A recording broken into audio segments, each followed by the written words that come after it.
Athol, you had a lovely wife, Estelle. How many years? And tell us a little bit about her. We were married for 60 years and a month. She came and sat with me originally in church one night when we were teenagers. She came and sat with me at youth service one Sunday night, and that was the beginning of it. And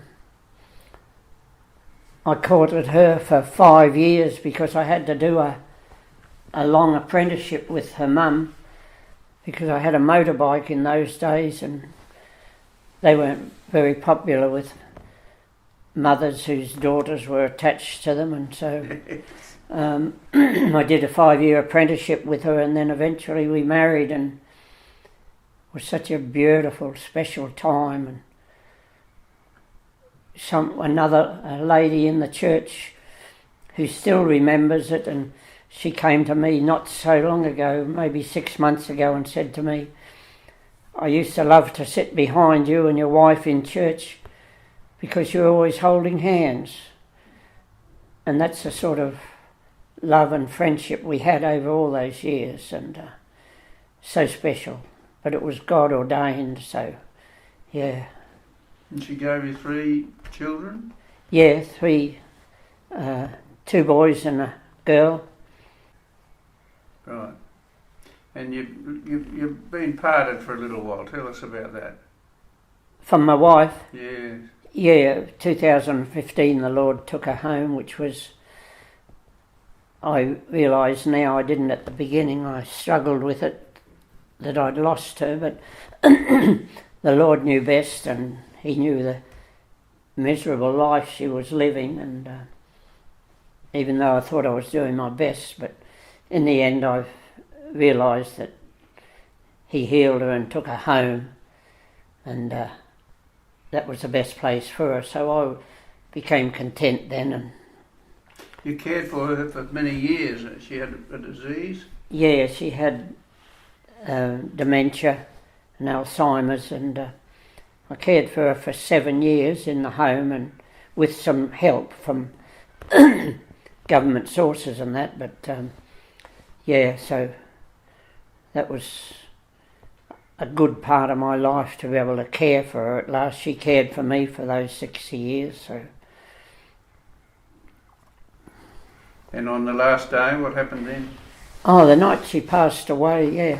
I woke up during the night and I was on the edge of the bed, just about to fall out, I think, and there she was, pressed up beside me, close to me, pushing me out of bed virtually, and I wondered about that, and I got up and went round the other side of the bed and brought her back into her place.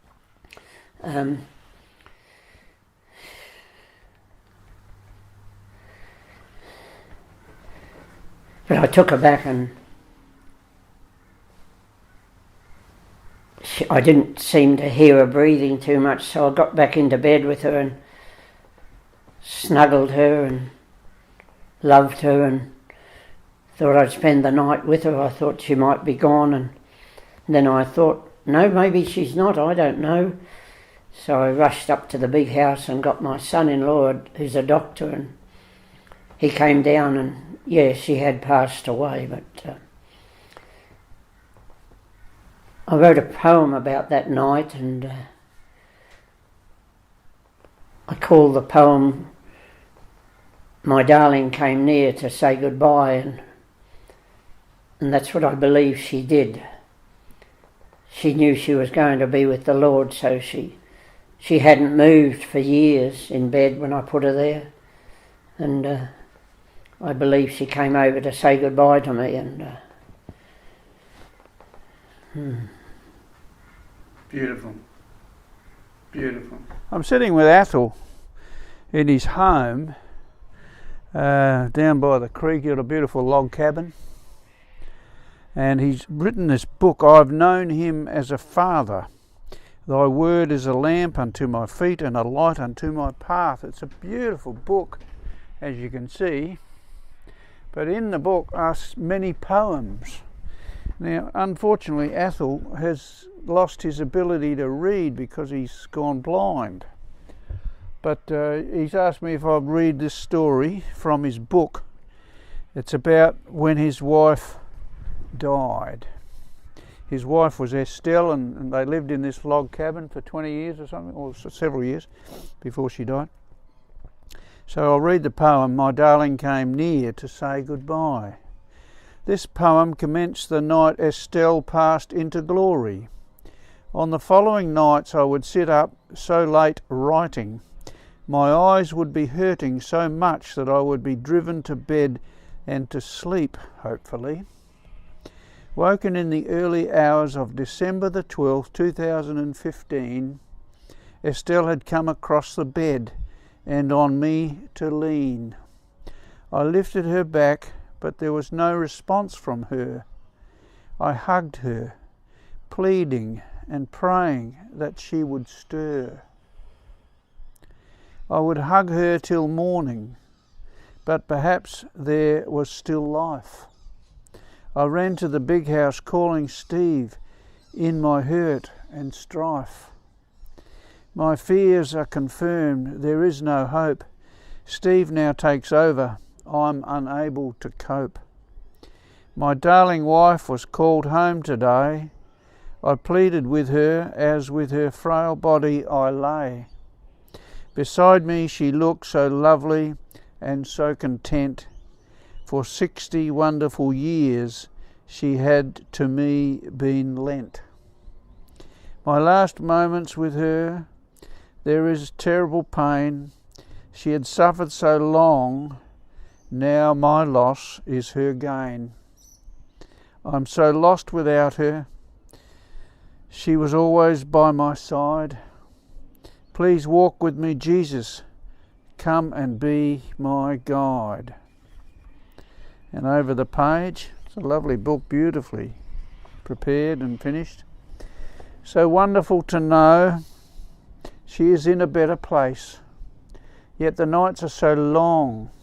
Please hear my cry, God, for your special grace. I want to go and join her, but God's timing is always best.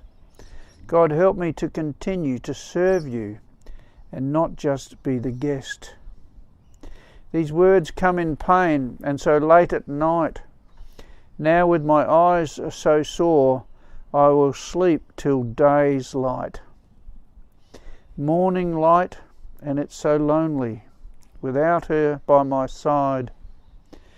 I can't lie here without her. I really have tried.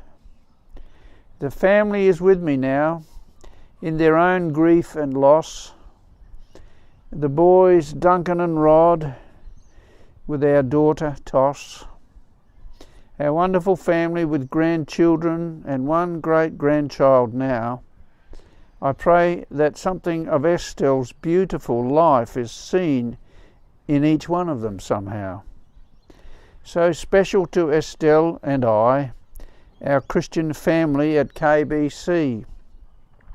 We walked and worked together with Christ. Now sadly it's only me. As I miss her each day, yes, I know she was lent, just for a time.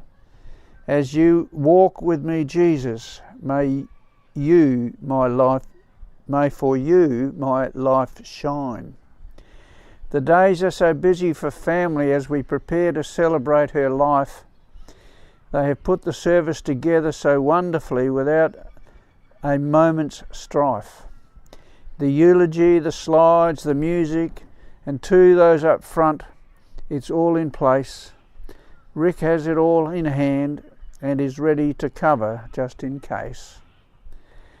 The day has arrived as we gather with family and friends. Our wonderful Lord too is here, and broken hearts he mends. Surely we can say of Estelle's life, many lives have been touched. Because of Christ's death, many lost souls to safety have been clutched. Yes, the message of this service to one and to all. Our God is so faithful, you will listen for his call. As I finish this poem in sadness, knowing God will bring strength and comfort, to my family and friends I commend to you Christ's love even as I ought. That's beautiful. Thanks.